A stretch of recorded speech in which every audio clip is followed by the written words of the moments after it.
আলহামদুলিল্লাহি রাব্বিল আলামিন। সমস্ত প্রশংসা আল্লাহ তাআলার জন্যে, তিনি সৃষ্টিকুলের মালিক।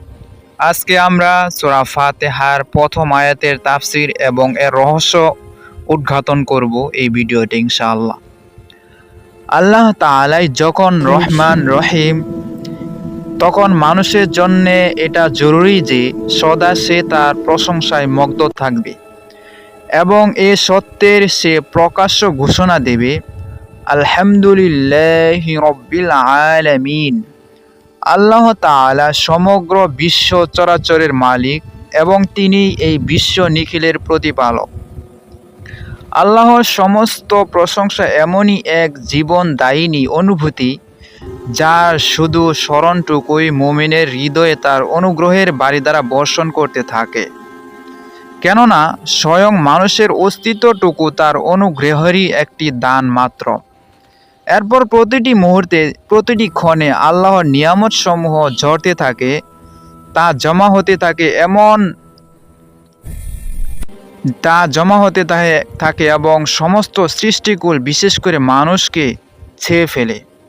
এ কারণেই ইসলামের শিক্ষার একে একটি মূলনীতি হিসেবে নির্দিষ্ট করে ধরা হয়েছে। সবকিছুর শুরুর প্রশংসা তার, সবকিছুর শেষও প্রশংসা তার। অর্থাৎ সবকিছু শুরুতেও তার প্রশংসা এবং শেষেও তার প্রশংসা।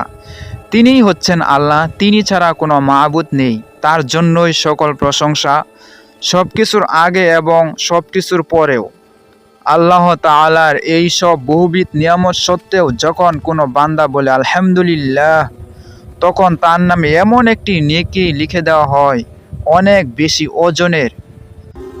সুনানে ইবনে মাজাহ হযরত ওমর রাদিয়াল্লাহু তাআলা আনহু থেকে বর্ণনা করেছেন, রাসূল করিম সাল্লাল্লাহু আলাইহি ওয়াসাল্লাম বলেছেন, এক বান্দা বলল, হে রব, সকল প্রশংসা তোমার, যতটুকু প্রশংসা তোমার রাজা ধীরাজ সম্ভার জন্যে শোভা পায় তার সবটুকুই একমাত্র তোমার।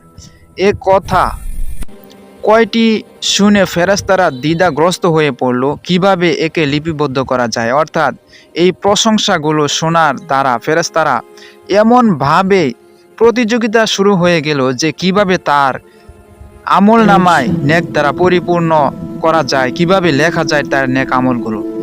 অবশেষে ফেরেশতারা আল্লাহর দরবারে হাজির হয়ে নিবেদন করলো, তোমার এক বান্দা এমনভাবে তোমার তারিফ করলো, আমরা বুঝতে পারছি না কিভাবে একে লিপিবদ্ধ করব। আল্লাহ তাআলা এর ব্যাখ্যা চাইলেন, অথচ তিনি ভালো করে জানেন বান্দা কি বলেছে। আমার বান্দা কি বলেছে? ফেরেশতাদেরকে মহান আল্লাহ তাআলা জিজ্ঞাসা করলেন। ফেরেশতারা বলল, তোমার বান্দা বলেছে, হে রব, সকল প্রশংসা তোমার, যতটুকু প্রশংসা তোমার রাজাধিরাজ সত্তার পক্ষে উপযোগী। আল্লাহ তাআলা বলেন, আমার বান্দা যেভাবে বলেছে সেভাবেই লিখে দাও। যেদিন আমার সাথে তার দেখা হবে সেদিন আমি নিজেই তাকে এর প্রতিদান দিব। সুবহানাল্লাহ। আল্লাহ রাব্বুল আলামিন শব্দকটি ইসলামী বিশ্বাসের একটি গুরুত্বপূর্ণ নিয়ম বর্ণনা করেছে এবং এটা বলেছে যে প্রতিপালনের যাবতীয় স্বীকৃতি ও ঘোষণা একক ও সম্পূর্ণভাবে আল্লাহ তাআলার জন্য এবং এটার স্বীকৃতি ইসলামী আকীদা ও বিশ্বাসের একটি মৌলিক ও গুরুত্বপূর্ণ অংশ হিসাবে ধরা হয়। আরবি ভাষায় রব বলতে এমন এক ক্ষমতাসম্পন্ন মালিককে বোঝায় যিনি তার অধীনস্থ প্রতিটি জিনিসকে নিজেই লালন পালন করেন এবং এর যাবতীয় দেখাশোনা ও তদারকি করে থাকেন। পরিমার্জন ও রক্ষণাবেক্ষণ, সংশোধন, সব ধরনের ব্যবস্থা পাকাপাকি বন্দোবস্ত তিনিই করেন। যেহেতু আল্লাহ তাআলা সমগ্র সৃষ্টিকুলের এবং বিশ্ব চরাচরের প্রতিটি বস্তুর স্বয়ং স্রষ্টা ও মালিক, তিনি যেহেতু একাই সমগ্র জাহানকে সৃষ্টি করেছেন, লালন করেন, সার্বিক পরিচালনা করেন, তাই তিনিই হচ্ছেন রব্বুল আলামিন, সৃষ্টিকুলের রব। তিনি সমগ্র কায়নাতের প্রতিপালক ও এ হচ্ছে সেই অবিচ্ছেদ্য বন্ধন যা স্রষ্টা ও তার সৃষ্টির মধ্যে সর্বাবস্থায় প্রতিষ্ঠিত থাকে। আল্লাহ তাবারক ওয়া তাআলা রুবুবিয়্যতের এই স্বীকৃতি ও ঘোষণাই হচ্ছে তাওহীদ, যার দিকে ইসলাম আমাদের আহ্বান জানায় এবং এই ঘোষণা সেসব ধোঁকা ও প্রতারণার যাবতীয় মিথ্যা জাল ছিন্ন করে দেয় যা এই মৌলিক সত্যটি আল্লাহর সৃষ্টি ও তার মালিকানাকে অকাট্যভাবে না মানার কারণে সৃষ্টি হয়। সেসব ধোঁকা ও প্রতারণা হচ্ছে এই যে মানুষ আল্লাহ তাআলাকে, এই বিশ্ব চরাচরের স্রষ্টাকে স্বীকার করার সাথে সাথে আবার বাতিল ও মিথ্যা মাবুদদের পূজাও করতে থাকে। এমনই ভাবে ইসলামের আগমনকালে যেসব জাহেলিয়াত এই জমিনকে চেয়ে রেখেছিল তা এই বিশ্বাসই পোষণ করত যে তাদের এইসব ছোট ছোট মাবুদ এক বড় মাবুদের প্রতিনিধিত্ব করছে, অর্থাৎ একমাত্র মহান মাবুদ হলো আল্লাহ এবং আল্লাহর প্রতিনিধিত্ব করছে এইসব মূর্তি পূজা, এইসব মূর্তিগুলো।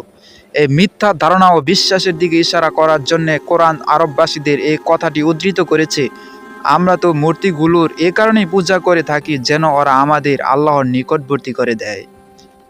তারা জানে যে বিশ্বের একমাত্র মালিক হলেন আল্লাহ, কিন্তু তারা এটা জেনেও তারা যে মূর্তিদের পূজা করত তারা মনে করত যে তারা আল্লাহর নিকটবর্তী করে দিবে। আরও বলছে তারা তো তাদের আলেম ও দরবেশদেরকে আল্লাহর বদলে মাবুদ বানিয়ে নিয়েছে। সামগ্রিক ও এই একান্ত রুবুবিয়্যাত চিস্তার মধ্যে সামঞ্জস্য ও আকিদা বিশ্বাসের একমুখী আস্থা আনয়ন করে, যাতে করে গোটা সৃষ্টিকুল একই মাবুদের দিকে নিবিষ্ট হতে পারে। তার একচ্ছত্র মালিকানার স্বীকৃতি ও ঘোষণা দিয়ে নিজ মস্তক থেকে অগণিত মাবুদের বোঝা ছুঁড়ে ফেলে দেয় এবং এভাবে গোটা সৃষ্টিকুলের মন মস্তিষ্ক আল্লাহর পূর্ণাঙ্গ রুবুবিয়্যাত তার দেখাশোনা ও তদারকিতে সন্তুষ্ট হয়ে যাবে। এটা এমন এক ধরনের বিশ্বাস নয় যা গ্রিক দার্শনিক এরিস্টটল পেশ করেছিলেন, যেখানে বলা হয়েছে মহাপ্রভু সবকিছুকে সৃষ্টি করে এখন আলাদা হয়ে গেছেন, কেননা তার পক্ষে তার চেয়ে নিকৃষ্ট লোকদের দিকে লক্ষ্য দেয়া মর্যাদার পরিপন্থী ব্যাপার। এখন তিনি শুধু নিজস্ব সত্তার ব্যাপারে ভাবছেন। এটা হচ্ছে এরিস্টটলের বিশ্বাস। অনেকের মতেই তিনি ছিলেন নাকি একজন বড় দার্শনিক। তার এই জ্ঞান বলতে গেলে সর্বযুগে সব কয়টি জাহেলিয়াতেই বিদ্যমান ছিল। যখন ইসলাম এলো সারা দুনিয়া তখন মিথ্যা আকিদা বিশ্বাস, বাতিল ধ্যান ধারণা, পচে যাওয়া চিন্তাধারা ও অন্ধ পৌরাণিক বিশ্বাসে নিমজ্জিত ছিল। এই দ্বিধা দ্বন্দ্বে কোনটা ভুল কোনটা নির্ভুল, কোনটা হক কোনটা বাতিল, এর মধ্যে কোনো পার্থক্যই ছিল না। সঠিক দিন এবং মিথ্যা ধ্যান ধারণার পার্থক্যটুকু শেষ হয়ে গিয়েছিল। দর্শন ও পৌরাণিক বিষয় একে অপরের সাথে মিশে গিয়েছিল, আর এই সমস্ত ভারী বোঝার নিচে পড়ে মানুষ অনিশ্চিত অবস্থায় অন্ধকারে ঠোকর খাচ্ছিল। মানুষ এই অনিশ্চিত সর্বগ্রাসী অন্ধকারে এই জন্য নিমজ্জিত হয়ে পড়ে যে তার সাথে আল্লাহর অস্তিত্ব ও গুণাবলীর সাথে কী সম্পর্ক রয়েছে সে বিশ্বাস তার বিনষ্ট হয়ে গেছে। যতক্ষণ পর্যন্ত মানুষের মনে মাবুদের ব্যাপারে তার ধারণা বিশ্বাস পরিষ্কার না হবে এবং যতক্ষণ পর্যন্ত সে অন্ধকারে থেকে বেরিয়ে না আসবে, বিশ্বাসের স্বস্তির হয়ে না দাঁড়াবে, ততক্ষণ পর্যন্ত তার মন মগজের পক্ষে সৃষ্টি জগৎ এবং নিজস্ব অস্তিত্ব এবং স্বকীয় জীবন ব্যবস্থার ব্যাপারে শান্তি ও স্থায়িত্ব অর্জন করা সম্ভব নয়। যতদিন পর্যন্ত মানুষ আকিদা বিশ্বাসের এই দ্বিধাদ্বন্দ্ব চিন্তা বিশ্বাসে পৌরাণিক ক্রিয়াকাণ্ডের জটিলতা বোঝা অনুভব করতে না পারবে, ততদিন পর্যন্ত আল্লাহ তাআলার প্রতি তার যে ক্ষমতা সে সম্পর্কে সে স্পষ্ট ধারণা পাবে না।